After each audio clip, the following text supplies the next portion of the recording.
this meeting to order, convene into executive session.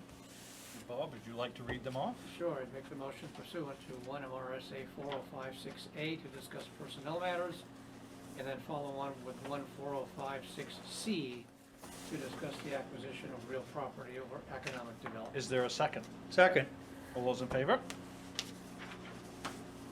With allegiance is first.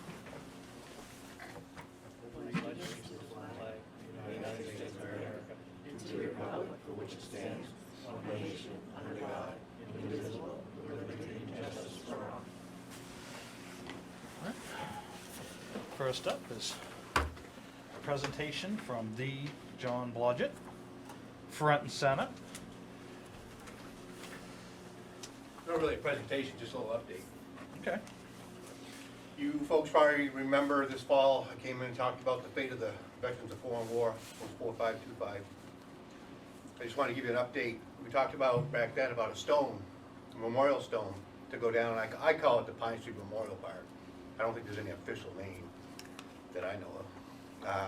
We're moving forward with that, working with the Safe Harbor Community Church, who are the folks that bought the old VFW hall building on the stone. I talked with them today. Everything's tracking to have everything set up to do a presentation, a memorial on Memorial Day. And we're going to be calling it the Sol Schumann Vietnam Memorial. It is for not just for those two folks, but as well as all Vietnam veterans, past and present. With that said, we do not own the building anymore. Safe Harbor Community Church owns it now. They have taken ownership. They started renovating it. They've got big plans. We're excited about that. It's going to be something that not only the church can use, but the community can use as well. We also, after we paid our bills and gave the state and department and national the monies they need, I've got a presentation of a check here for the town of Waldoboro to hopefully use towards that memorial park.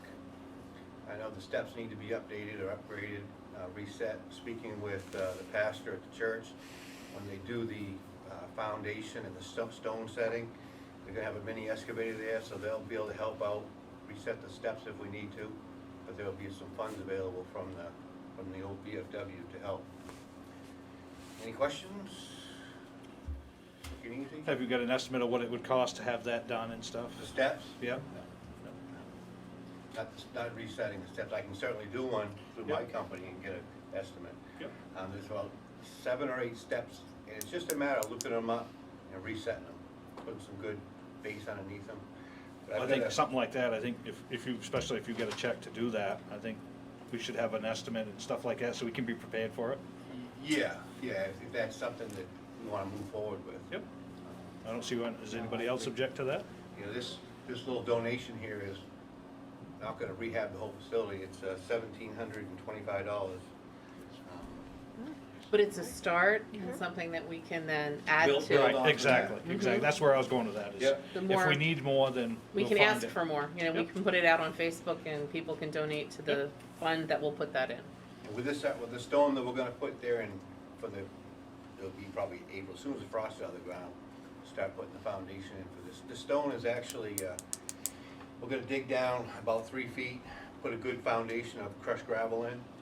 Then there's a 4 foot by 4 foot granite pad that's 10 inches thick. And on top of that will be the stone, and there'll be a plaque on top of that. If you could get the estimate from the company, the sooner the better, maybe we could have that done before Memorial Day. And we could have a discussion during the budget. Well, it would be in this year's budget. Oh, would be, okay. And we do have buildings and grounds All right. money for things like that. Another thing that the church is going to do as well is, everyone here has probably been to the Memorial Day parades, and usually when they have a speaker up there, they have 5 or 6 of us older guys up there holding the flags. They're going on. We're going to actually plant permanent fixtures in the ground, so those flags can be all the service flags and state flag and the Legion flag, and VFW flag, so it'll be POW flag will be fixed right there. So we'll get some thoughts there. Cool. Bob? The VFW's been amazing about letting people use that building when they owned it. What kind of response are people who ask church ownership are they gonna get? From what I've heard, there hasn't been any issues at all. We've had some phone calls from folks, and I've turned them over to the church. And as far as I know, they went in there, especially for, for funerals and wedding receptions. Yep. Because that's gonna be a source of income for the church too. Right, okay, good. Cool. Yeah, if you can get us those estimates so we can be prepared to help finish Yep. funding that Yep. project. Cool, thank you, John. Want some money? Give it to the boss lady. Thank you, John. I don't want to touch any money. Thank you. All right, no public hearings, any adjustments to the agenda? Do you have one, Bob? Do we need to bring up the MRC thing at this meeting? The letter you got? I was gonna do that in my report. Oh, okay, but do we need to appoint anybody? You've been the designated person. I already filled out that form. Oh, okay, all right, just wanted to make sure. Citizens' comments. Seeing none. Select board comments. Bob? I had a couple. Same announcement I've been making for the last 3 meetings about the Browntail Moss. 6 o'clock 6 o'clock, thank you, Tomorrow Julie. night? Tomorrow, right? Not the time I said. But tomorrow at 6. It's 6. Well, I had 4:30. Yeah, written that down. was my fault. Yeah, that was Bob's fault. Oh, That was okay. my fault. And I didn't have my phone, and Tanya was correcting us, but we Oh. didn't see him. Oh, And they've designated, the Maine Forestry officials have designated February as Brown-tailed Moth Awareness Month. well, good So timing. it's nice we're having that meeting Yeah. tomorrow night. And they're also considering a bill in the legislature to fund $150,000 to towns who need it to help deal with brown-tailed moth, and that might pass during this current session. And then the last thing I have to say concerns Nancy Dale, who is the owner of the Downey School of Massage, and she's going to be the keynote speaker at the Alliance for Massage Therapy Education's annual conference, which will take place in August. That's a big deal. That's an important organization in the field that she is obviously an expert in. And I just think it's nice that a Waldoboro school is being prominently mentioned in that context. She's amazing. That's it, thanks. Colonel? The only thing I have is, briefly, I attended the Sylvania Development Committee meeting, which was last night, and there were like 9 or 10 people here. It was, it's a good, well-rounded group of people, most of which were on the committee before. And so, kind of excited about that. Jan? Good. Well, I have a couple things. First of all, Waldoboro said goodbye to a dear friend. Was a personal friend of mine for almost 50 years, and a friend of Waldoboro for over 50 years, I would say. That's Betsy Worcester. She ran the garden club when I moved here, and I think you had to get a letter of recommendation to even get in. It was it was quite the organization. She was on the school board for many years and did lots of things for our schools during that time. She was head of the Lincoln County Dems, and she just, she very quietly was a dynamic force in this town. And it was a very hard thing to say goodbye to a personal friend, and along with people from all those organizations that she represented. Dave Gall, who was our superintendent of schools a long time ago, he and his wife were there at the funeral, and that was just, it was just amazing that, he felt that need to come and say goodbye and to be present. She did a great deal for our town. So anyway, that was difficult. It's done. And on a positive note, not being able to lift anything in January, I got my Christmas tree out today. So, and I noticed I was wearing remnants of that I've been picking out of my sweater tonight. But I'm very thankful that that's done. So. Town manager's report. So, happy sad news. Our director of EMS, Richard Lash, turned in his his retirement letter for June 5th. So our Silver Fox will be leading a life of leisure after June 5th. And that's, it's always a bittersweet thing when somebody retires. Richard's been a wonderful leader, and he's so well loved within our community. But we look forward to him bringing us lots of fish, because he's supposedly going to spend a lot of time on his boat fishing. But we will see. So we're going to miss the Silver Fox. But he did turn his retirement notice into us last week, and we have posted the EMS chief. We had a little bit of a name change with that. We went from having a director to a chief, and that'll be posted, and well, it is posted, and we need to have responses to that by February 25th. I believe that's a Friday. And it's posted on our website, Maine Municipal Indeed, so we've cast a wide net. We also have good news. As you all know, and we've had Karen Ann, our community navigator, here several times over the last year. We're a year into her serving as our community navigator, and it just seems like we need her more and more. Unfortunately, there's a lot of people who need that little extra bit of help. And I'm proud to say that we've accomplished having a community navigator without using any taxpayer dollars. The other thing that we're very proud of is that the program isn't about handing out money, it's about handing out resources. It's not a handout, it's a hand up. And she's been amazingly successful with helping a lot of people. The police department has come to depend on her as we've had some homelessness issues to deal with in our community. She's been phenomenal with that. As you know, we've had several home fires. She's been phenomenal. Charlie can't say enough about her. That was well covered in the newspaper. But there's just so many things she does. Finding a place of recovery for a young mother with their child.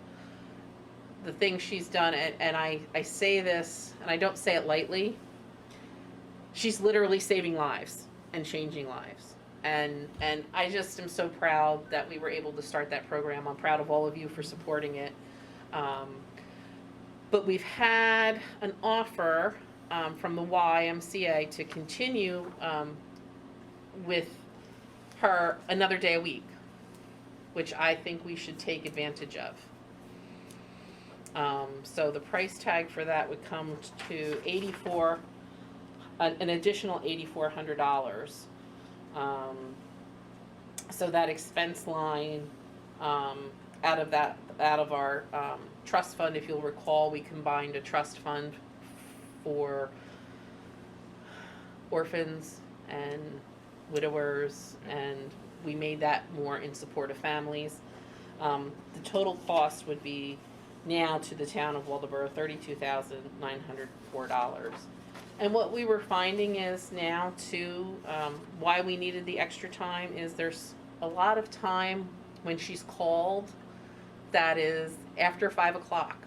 A lot of times when people are having a crisis, they don't plan it between the hours of 9 and 5.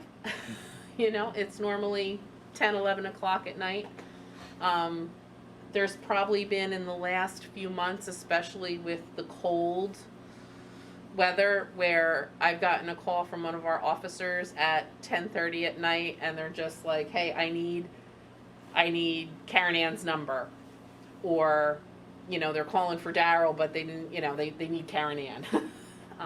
And she's been great, so I think the extra time is wonderful, and if you would not mind somebody making a motion to approve that expenditure, that would be Out of, well, actually, I was thinking we could also take it out of the Philbrook Fund, which is actually what I was going to recommend, instead of our other trust fund. But if we could take it out of the Philbrook Fund, we got plenty of money in that. you do. And again, it's supporting the families of Waldoboro. And it's not just families that she's helping. It's not just young children or her age range is from birth to 100. You know, she really is doing a great job. I'd like to make that motion. One second. Is there a second? Is there any more discussion? I think she's done a wonderful job. I Yeah. think that position is just one of the best things we've done in a long time. Isn't her volume somewhere around 180 some odd people? Her volume now is well over 200 in just In a the year. last year. Yeah, yeah, and I will tell you,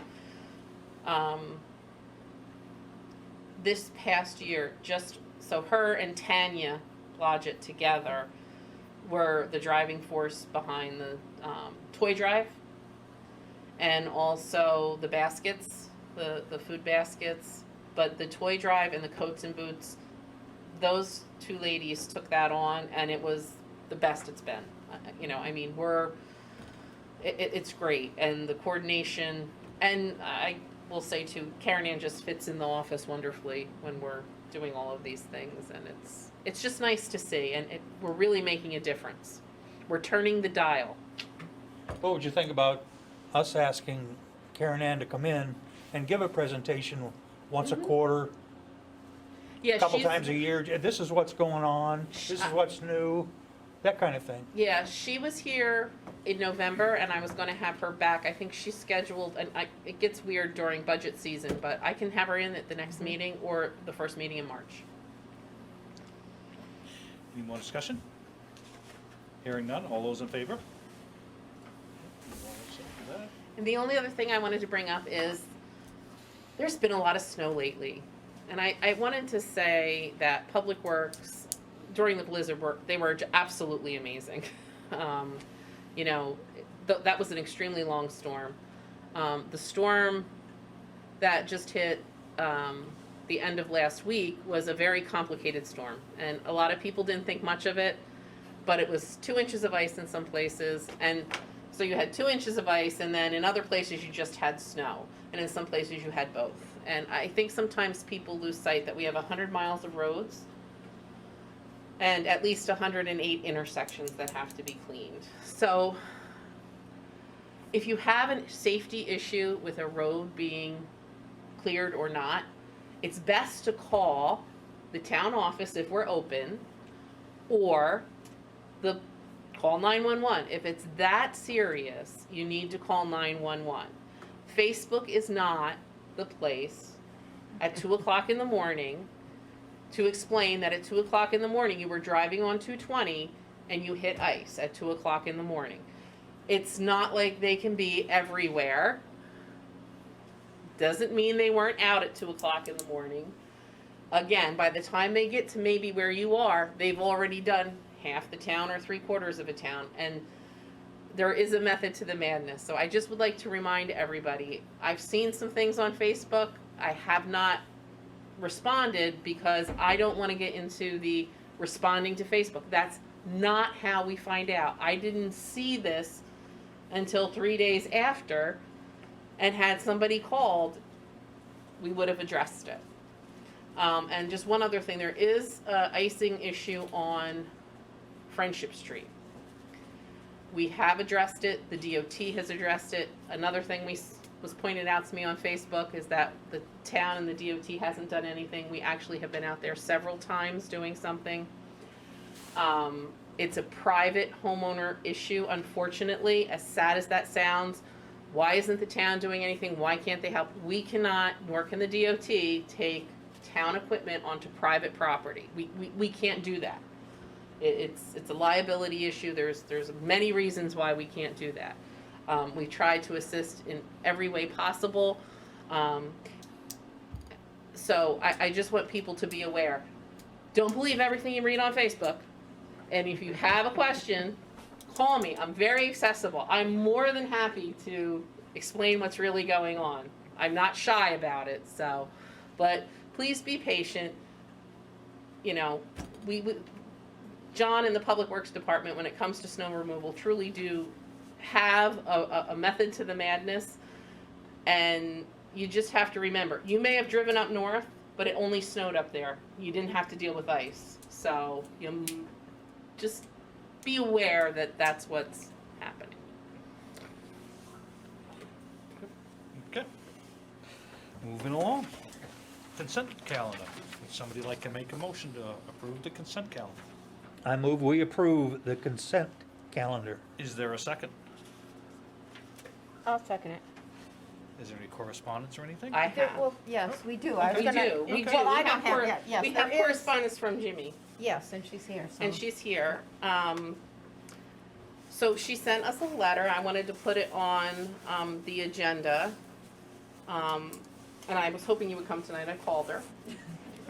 And Didn't put it on Facebook. I know you didn't. I'm so proud of you. You were great. You know, you actually, like, you know, you had a serious complaint and you addressed it appropriately. I was very impressed. This is not a new issue that we have with East Ridge Mobile Home Park. Where exactly is that one? That would be Lady Slipper Lane. Oh. Or AKA Heroin Highway. Yeah.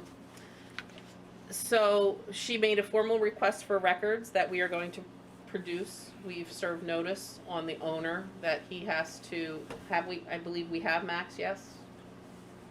Or are in the process of? Yep. Serving notice that he has to provide his list and ages of those people living there.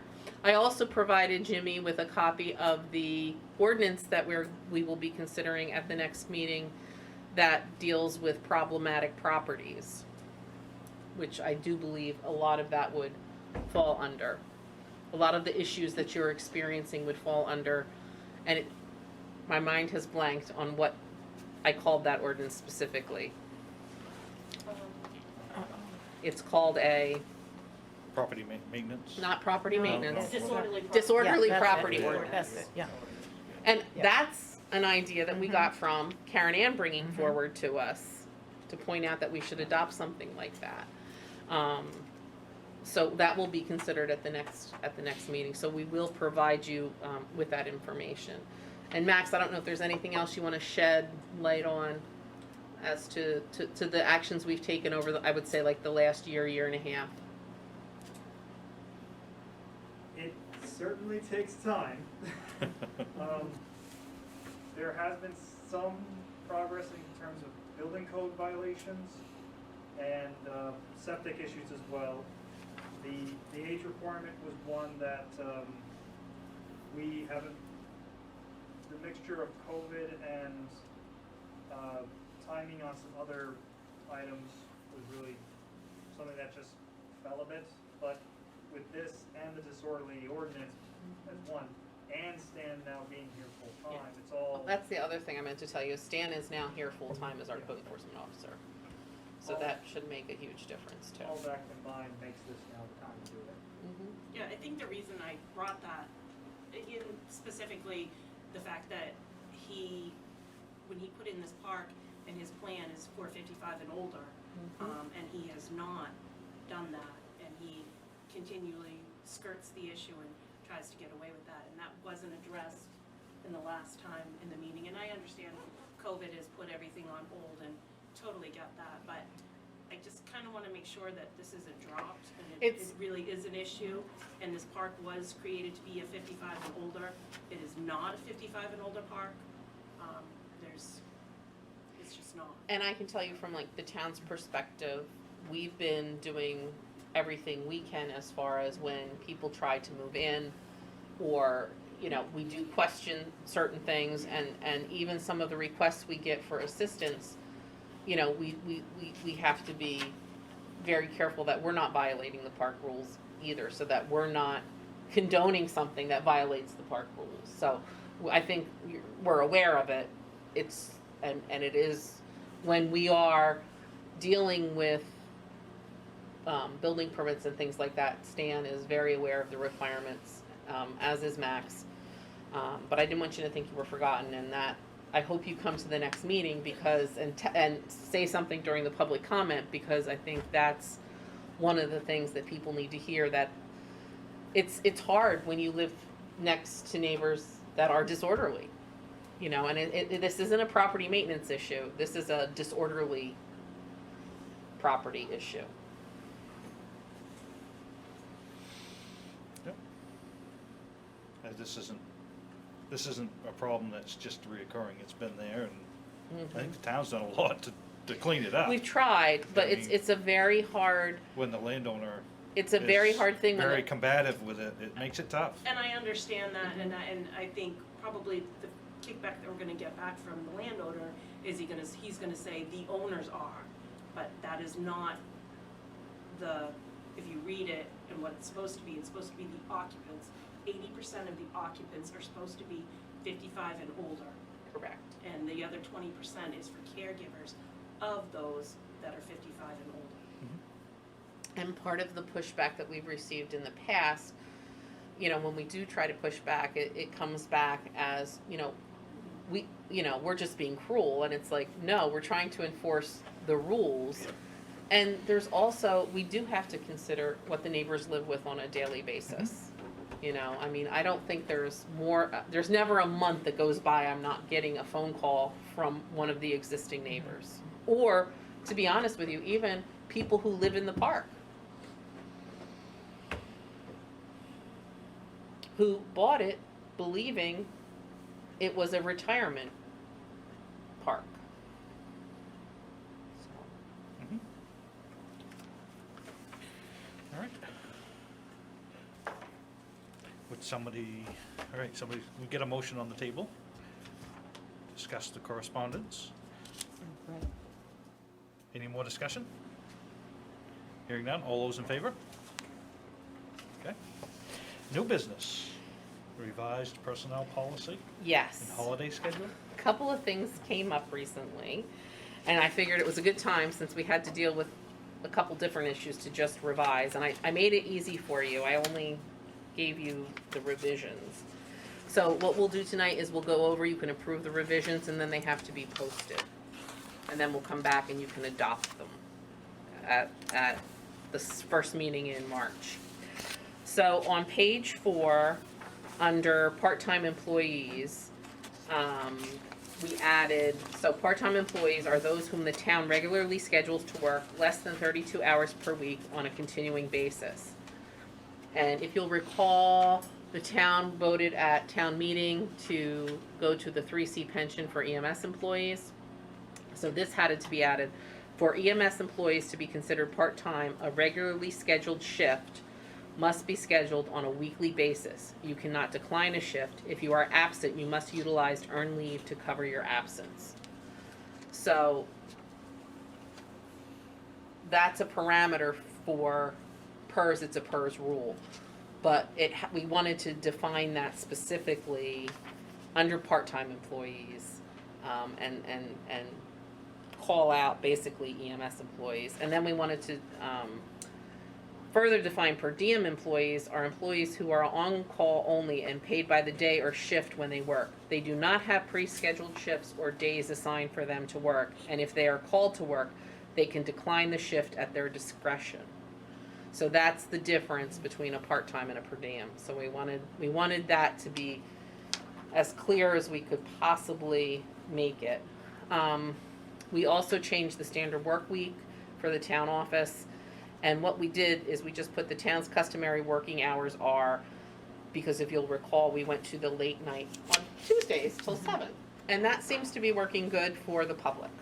I haven't heard any more issues about people not being able to get here. So that's good. And then one of the things that a 4-day work week does impact is holidays, because technically full-time employees are entitled to the holidays that we have, but then because we're off on Fridays, if there's a holiday that falls on a Saturday, you don't want to be off Thursday, Friday. You want to be open as much as you can to the public. And it specifically comes into play with Christmas. And we found it because Christmas fell on a Saturday and now a Sunday. And we didn't feel it was appropriate to close Thursday, Friday, Saturday, Sunday, Monday. So what this does is it allows us to float that holiday so that the employee can take it at another time, and that way we stay open to the public. And the other thing is that there is a new federal holiday, and that would be Juneteenth. And believe it or not, that would be June 19th. There was some confusion about whether it was June 9th or June 19th. It's June 19th. So we added that holiday. And those would be the changes that I just need you to approve tonight so that we can then post them, and then there's a period where people can, the employees can review it and make comment back to the select board. Would somebody like to make that motion? I'd like to ask a question first. Well, we can do that in discussion. Okay, I'll make the motion. Is there a second? Second. Discussion. The Go ahead, question is, I think we define benefits under the current policy as applying to full-time employees. That's part of the definition.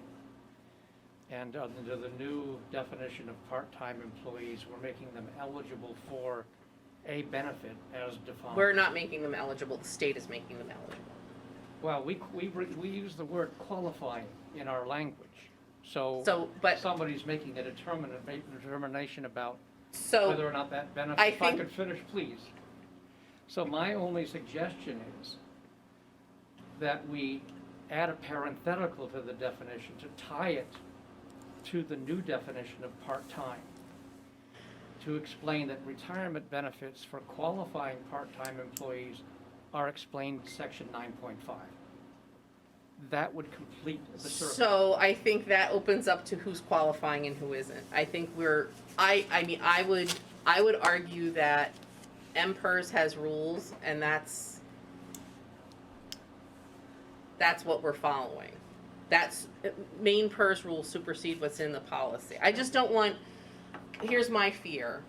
The more we add to that paragraph, the more people might think,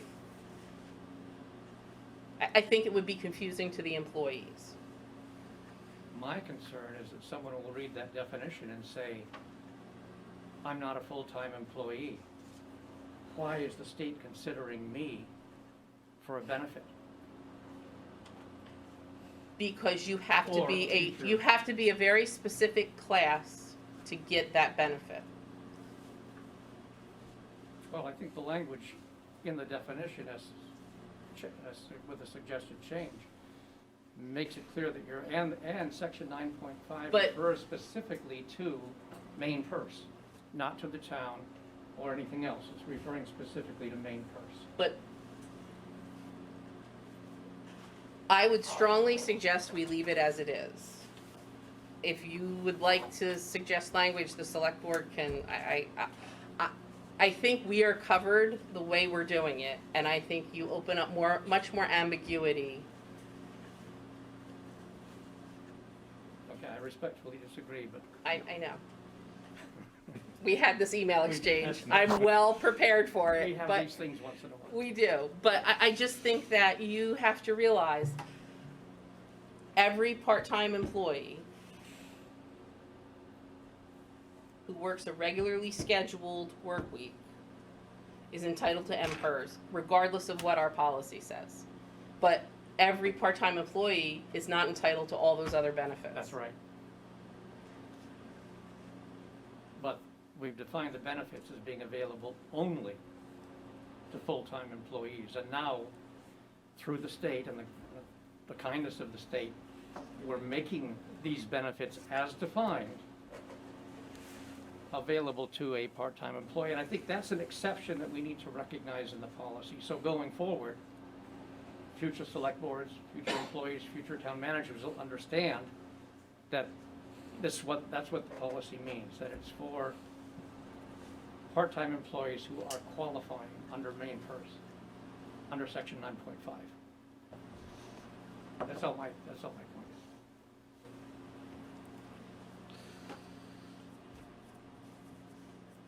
If you'd like to review it, Bob can make up his language he would like to see, and then we can review it and bring it up at the next meeting. I've already suggested the language. It would be a parenthetical added to benefits, the definition of benefits. I don't think they even have the definition on the paper Ah. they have before them. Okay. So you want to table this until the next, okay. Would somebody like to make a motion to table this till the next meeting? I'll move that. Is there a second? Second. All those in favor? Okay. We will take that up at the next meeting. All right. Annual letter to DMR for the town's rights to. Alewives. Yep. This is our annual letter that protects our right to harvest alewives from the Madomic River. And we did contact on it, if you recall, we had our Davis Fish Trust representatives at our last meeting, or the meeting before that, and we talked about the grant that we received for the fish counter. And I reached out today to the DMR, and they gave me a recommendation on a very expensive fish counter. I hope there's a cheaper option. I think there is. We got the recommendation from the DMR of the Cadillac of fish counters, and I really just need, like, Duct tape and string. yeah, I don't need the Denali package. But, so we are going to be using a fish counter this year, hopefully, when the alewives come up. And once we get that data and the dam that is on a private property owner in Washington through the DMR, that issue resolved, our alewives that decide that Waldoboro is the place to be will be able to make it all the way up to Washington Pond. So this is exciting and something that we look forward to doing every year. Now, have you looked into the fish counter? The $26,000 fish counter? No, No, We I sent back an email and said, so that's a little bit more than our grant was. Do we have perhaps, I think where he was thinking we were doing it was like across the entire river, whereas we were going for a much narrower part of the river. So I'm thinking there'll be a lot less, because I guess the fish counter has tubes. You might know this more than I do, because No, you are the I've fish never- expert no, on I've never this group. seen fish counters. So other I guess than it has tubes, and the fish shoot through the tubes, and the little electronic eye catches them. So I think he was thinking we were going to have a large. He said it was an array, which made me think that there were going to be many, many, many tubes. So I think our array will be more confined. So we're going to try to find a smaller fish counter. And have you talked to the Davis Trust location? I know that was in our discussion last time. I will talk to them about location, and they also suggested I talk to DMR about that too. So we will have, I think it's Mr. Brown, come down and chat with us. Mike, yep. Okay. Do we want to date that letter today? The one I have is dated. Yes, Okay. we will date that. Yep. Would somebody like to make a motion to send a letter to DMR for our rights? I so move. Second? Any more discussion? It seems like we just did this. Isn't that amazing? Well, but Every you know year. why? Because you vote on it in June, and then we don't send the letter, Ah. and that's where the Okay. dates get confusing. Yeah. Tanya and I have to every year sit there and say, this is for rights that we're reserving from last year, but it's really in 2022, so we get a little confused. It's my fault, I get confused. Yeah, She this one's keeps me straight. dated February 8th, today's date. All those in favor? All right, old business, Friendship Street School. And Bob is gonna exit stage right. And D. Ron Phillips is here this evening with us. Here. See you, All Bob. right. Do you want to come sit up and we can put a microphone in front of you so that everybody at home can hear you? Oh, this is, I thought this was going to be a executive session. It can be, if you want to move it into executive session. I was told that was the case. I'd be glad to, Do you wanna move back into that? We can do, At the- we can move back into an executive session for 2.2. Okay. If that's what you would like to do? But somebody has to make the motion, either the Colonel or Yep. Jan. Yep. It would Do be you the wanna- same MSRA under the 2.2. Do you want to do items on the agenda for next meeting first and then Yes. go into executive That session? would be great. And then everybody could leave? Mm-hmm. All right. Is there any other items for the next agenda other than? We're gonna do something with East Ridge next. I mean, I'd That's be the glad- public hearing. That's, Oh, okay. We're just gonna finish the business and then you're on. Yeah, I don't want to assume that, I was just told that. It's fine. I think it does fit, it meets the criteria of an executive session. Okay, fine. It does. It does. Yep. So not the East Ridge, but the disorderly property ordinance is on for public hearing. Okay. Correct me if I'm wrong, Pam? Or is it? Correct. I'm correct.